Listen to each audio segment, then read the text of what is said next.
আসসালামু আলাইকুম। অবশেষে তোমাদের যেই প্রিয় বিষয়, আমারও প্রিয় বিষয়, হিসাব বিজ্ঞান নিয়ে হাজির হলাম। এটার আজকে প্রথম ক্লাস। যেহেতু আজকে প্রথম ক্লাস, আজকে টুকিটাকি কিছু কথা থিওরি বিষয় নিয়ে আলোচনা করব। তারপরের ক্লাস থেকে ইনশাআল্লাহ ম্যাথ করানো শুরু করব। আর তোমরা এখন কোন চ্যাপ্টারের ম্যাথ চাচ্ছ কমেন্ট করে বলিও, তাহলে আমরা আগাই সামনের দিকে। প্রথমেই আমরা দেখব হচ্ছে প্রথম অধ্যায়। এটার মধ্যে যদিও কোনো ম্যাথ নাই, থিওরি, তাও গুরুত্বপূর্ণ কিছু কথা আছে, এগুলো নিয়ে আলোচনা করব। প্রথমেই হচ্ছে গিয়ে আমাদের প্রথম টপিকস হিসাব বিজ্ঞানের ধারণা। এখানে মুখস্থ করার মতো কিছু নাই, তোমরা জাস্ট বুঝে বুঝে একটু রিডিং পড়বা। এটার ধারণা নেওয়ার জন্য আসলে জিনিসটা কী, এখানে কী নিয়ে আলোচনা করা হয় এটাই দেখবা। তারপরে হচ্ছে গিয়ে আছে কি হিসাব বিজ্ঞানের উদ্দেশ্য ও প্রয়োজনীয়তা। এই যে হিসাব বিজ্ঞান বিষয়টা, এটা কোন উদ্দেশ্যে, এটার প্রয়োজনীয়তা কি, এটা কেন, কি কাজে লাগে এটা, তো এগুলো একটু রিডিং পড়বা।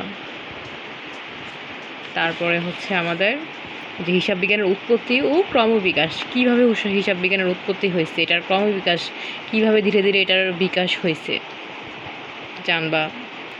এখানের যে গুরুত্বপূর্ণ লাইন, এই যে এটা দেখো, 1494 খ্রিস্টাব্দে লোকা পেসিউলি নামে একজন ইতালীয় গণিতবিদ। তাহলে কত খ্রিস্টাব্দে? 1494 খ্রিস্টাব্দে। কে, তার নাম কি? লোকা পেসিউলি। ওনার নাম হচ্ছে লোকা পেসিউলি। উনি কোন দেশের গণিতবিদ? ইতালীয় গণিতবিদ। তারপরে দেখো ওনার লেখা যে বইটা বা গ্রন্থটা, এটা সুম্মারি এরিথমেটিকা, সুম্মারি এরিথমেটিকা জিওমেট্রিয়া প্রপোরশনিয়েট নামে একটি গ্রন্থ লিখেন। উনি কি গ্রন্থ লিখছে?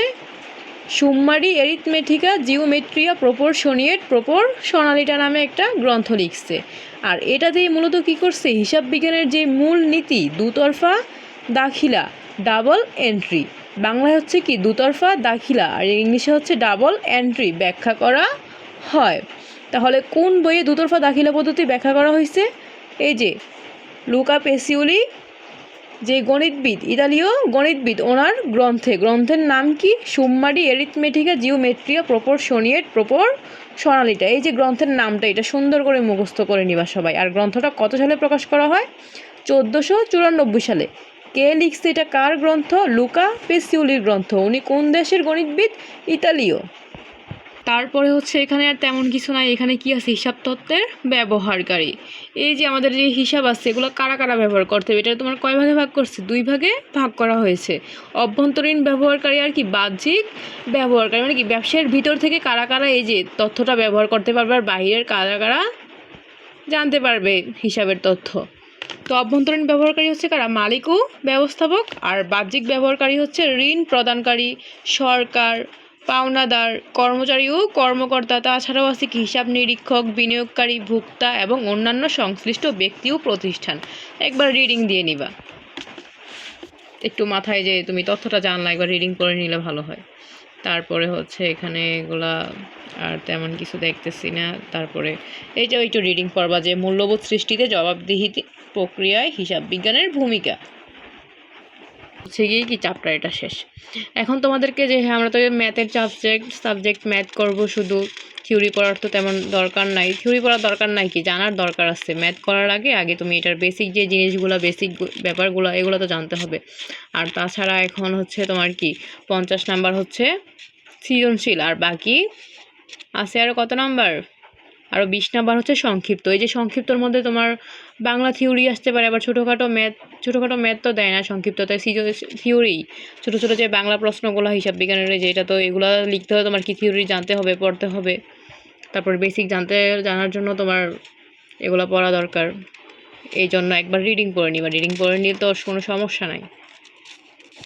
আর যেগুলো মনে করো একটু ইম্পর্টেন্ট, গুরুত্বপূর্ণ, যে সংক্ষিপ্ত প্রশ্ন হতে পারে এই জায়গাগুলো থেকে, এগুলো একটু মুখস্থর মতো করে নিবা বা বুঝে বুঝে পড়বা, যেন মনে থাকে। এ হচ্ছে গিয়ে শেষ আমাদের প্রথম অধ্যায় শেষ। তেমন গুরুত্বপূর্ণ আর কিছু না। দেখা যায় কী ছিল মূলত হিসাব তত্ত্বের ব্যবহারকারী, অভ্যন্তরীণ ব্যবহারকারী কারা, বাহ্যিক ব্যবহারকারী কারা, এটা শিখবা। এটা একটু এই যে এগুলো একটু পয়েন্টগুলো একটু শিখে নিবা। আর এগুলো বাকিগুলো হচ্ছে কি রিডিং দিলেই হবে। এখানের এই যে জায়গাটা, গ্রন্থের নাম, তারপরে কে লিখছে, উনি কোন দেশের, এটার মধ্যে কি ব্যাখ্যা করছে এটা একটু মুখস্থ করবার, এই যে উদ্দেশ্য প্রয়োজনীয়তা একটু রিডিং করবা শেষ। আর এখানে হচ্ছে কি হিসাব বিজ্ঞানকে ব্যবসায়ের ভাষা বলে অভিহিত করা হয়। যে এই যে হিসাব বিজ্ঞানকে কেন ব্যবসায়ের ভাষা বলে অভিহিত করা হয়, যদি এই প্রশ্নটা যদি আসে পরীক্ষায় তাহলে তুমি অ্যান্সারটা কীভাবে দিবে, যে উপরের যেই প্যাসেজটা সেটা যদি একটু বুঝে রিডিং করে নাও, পড়ে নিলে তখন তুমি নিজের মতো করে লিখতে পারবা, মুখস্থের প্রয়োজন হবে না।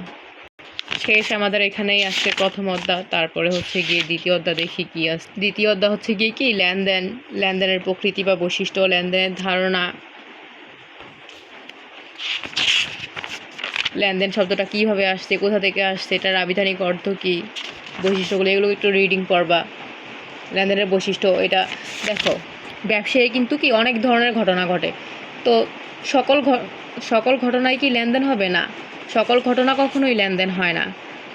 কিছু কিছু ঘটনা নির্দিষ্ট কোন ঘটনাগুলো লেনদেন হবে, তো কোন বৈশিষ্ট্যগুলো থাকলে, ঘটনাগুলোর মধ্যে কোন বৈশিষ্ট্যগুলো থাকলে ওগুলো লেনদেন হবে, যে এই জন্য কি লেনদেনের কি বৈশিষ্ট্য দিচ্ছে, যে ঘটনাগুলোতে অবশ্যই কী হইতে হবে, ঘটনাটা অর্থের অঙ্কে পরিমাপযোগ্য হতে হবে, অর্থের অঙ্কে পরিমাপযোগ্য। তারপরে আর্থিক অবস্থার পরিবর্তন, দ্বৈত সত্তা মানে কি দুইটা পক্ষ থাকতে হবে। তারপর হচ্ছে কি স্বয়ংসম্পূর্ণ ও স্বতন্ত্র, দৃশ্যমানতা, ঐতিহাসিক ঘটনা, হিসাব সমীকরণের প্রভাব বিস্তার। এই যে সকল বৈশিষ্ট্যগুলো কী করতে হবে, থাকতে হবে ঘটনার মধ্যে, তাহলেই এটা লেনদেন হবে, না হয় কিন্তু লেনদেন হবে না। এই জন্যই বলা হয় যে প্রতিটি লেনদেনই এক একটি ঘটনা, কিন্তু প্রতিটি ঘটনা লেনদেন নয়। প্রতিটি লেনদেনই এক একটি ঘটনা, কিন্তু প্রতিটি ঘটনা লেনদেন নয়। তারপরে হচ্ছে কি আমাদের আসছে হিসাব সমীকরণ। এই যে মূলত হচ্ছে কি আমার যেই চ্যানেলের নাম অ্যাকাউন্টিং ইকুয়েশন, অ্যাকাউন্টিং ইকুয়েশন মানেই হচ্ছে হিসাব সমীকরণ। হিসাব সমীকরণ মানে হচ্ছে কি, যে হিসাব বিজ্ঞানে তোমার হিসাবের একটা সমীকরণ আছে, যে এ সমান এল প্লাস ই। এ মানে হচ্ছে কি অ্যাসেটস, অ্যাসেটস দ্বারা কি বোঝায়, সম্পদ, অ্যাসেটস দ্বারা সম্পদ। তারপরে বলছে কি এল, এল দ্বারা বোঝায় হচ্ছে লায়াবিলিটিস, লায়াবিলিটিস মানে হচ্ছে কি দায়। এল প্লাস ই, ই হচ্ছে কি ইকুইটি, ইকুইটি মানে হচ্ছে কি মালিকানা সত্ত্ব।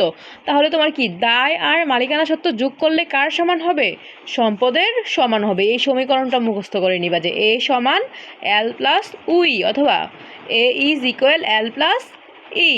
এ দ্বারা বোঝায় অ্যাসেটস সম্পদ, বাংলা অর্থ সহ মুখস্থ করবে একদম, অ্যাসেটস সম্পদ। এল হচ্ছে লায়াবিলিটিস দায়, ই হচ্ছে ইকুইটি মালিকানা সত্ত্ব। এই যে নিচে তোমাদের বইয়ে দেওয়া আছে, এখান থেকে মুখস্থ করে নিবা।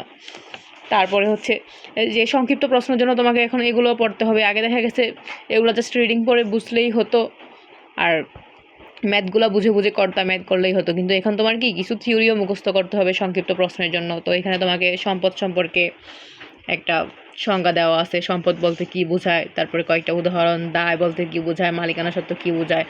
আর এখানে গুরুত্বপূর্ণ যেটা দেখো, মালিকানা সত্ত্বের তোমার কি কয়টা উপাদান আছে, 4টা উপাদান।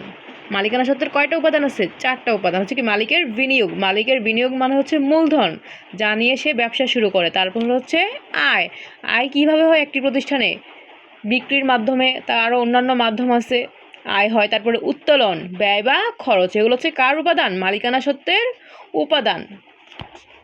তারপরে এবার দেখো, এখানে হচ্ছে কি হিসাব সমীকরণের বর্ধিত রূপ। তাহলে মনে রাখতে হবে কোনটা বর্ধিত রূপ আর কোনটা হিসাব সমীকরণ। যদি শুধু হিসাব সমীকরণ বলে তখন হচ্ছে কি এ সমান এল প্লাস ই, আর যখন তোমাকে বলবে যে হিসাব সমীকরণের বর্ধিত রূপ তখন হচ্ছে কি এ সমান এল প্লাস, এবার তারপর হচ্ছে ফার্স্ট ব্র্যাকেট। তারপর এটা খুবই দাগাতে দাগাতে অবস্থা খারাপ হয়ে গেছে, আমি দেখাচ্ছি খাতায়। এই যে দেখো গিয়ে হচ্ছে হিসাব সমীকরণের বর্ধিত রূপ হচ্ছে গিয়ে কি এ সমান, দেখছো ভুল লিখে ফেলছি, প্লাস লিখে ফেলছি, এ সমান হবে এ সমান এল প্লাস, তারপরে কি হবে first bracket C plus R minus E X minus D. এখানে কোনটা দ্বারা কি বোঝায়, আমরা তো এর আগে হিসাব সমীকরণে শিখছি যে এ মানে হচ্ছে অ্যাসেট সম্পদ, আর এল মানে হচ্ছে কি দায়। কিন্তু সি কি, সি কি আমরা পড়ি নাই। সি মানে হচ্ছে তোমার কি ক্যাপিটাল, সি মানে হচ্ছে ক্যাপিটাল। এই যে বইয়ে দেখো তোমাদের দেওয়া আছে এখানে, সি হচ্ছে কি ক্যাপিটাল, ক্যাপিটাল মানে হচ্ছে কি মূলধন, ক্যাপিটাল মূলধন। আর হচ্ছে রেভিনিউ, রেভিনিউ হচ্ছে কি আয়। ইএক্স দ্বারা কি বোঝায় এক্সপেন্স, খরচ বা ব্যয়। আর ডি দ্বারা হচ্ছে ড্রয়িংস, উত্তোলন। তাহলে হিসাব সমীকরণের বর্ধিত রূপ হচ্ছে গিয়ে কি এ সমান এল প্লাস, দেখাচ্ছে এখানে এ সমান L plus C plus R minus E X minus D. আবার সাথে সাথে মুখস্থ করে নাও পরে। এ সমান L plus first bracket C plus R minus E X minus T. A দ্বারা হচ্ছে অ্যাসেট সম্পদ, এল দ্বারা হচ্ছে লায়াবিলিটিস দায়, তারপর সি দ্বারা হচ্ছে ক্যাপিটাল মূলধন, আর দ্বারা হচ্ছে কি রেভিনিউ আয়, ইএক্স হচ্ছে এক্সপেন্স ব্যয়, আর ডি হচ্ছে ড্রয়িংস উত্তোলন।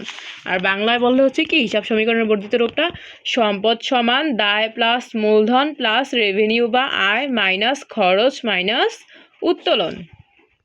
তো আজকে তোমাদের হচ্ছে শেষ এতটুকুই, যে এই যে হিসাব বিজ্ঞানের মূল যে জিনিসটা তোমার হচ্ছে কি হিসাব সমীকরণ আর হিসাব সমীকরণের বর্ধিত রূপ, তারপরে দুতরফা দাখিলা পদ্ধতির যে গ্রন্থটা এইটা, তারপরে এই বৈশিষ্ট্যগুলো, এগুলাই হচ্ছে মেন জিনিস, এগুলো নিয়ে আলোচনা করে দিলাম শেষ। নেক্সট ক্লাসে হচ্ছে তোমার কি ম্যাথ করিয়ে দিব, ঠিক আছে। আর আজকে ক্লাসের যে ভিডিওটা এটা হচ্ছে একটু লং হয়ে গেছে, কারণ হিসাব বিজ্ঞানের ক্লাসটা আরও আগেই নেওয়ার কথা ছিল কিন্তু নিতে পারি নাই ব্যস্ততার কারণে, এই জন্য বড় করে লং করে একটা ক্লাস নিয়ে নিছি যেন 2টা ক্লাসের সমান হয়ে যায়।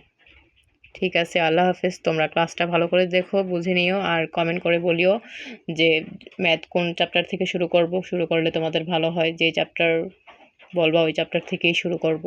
আল্লাহ হাফেজ, টাটা, বাই বাই, ভালো থেকো সবাই।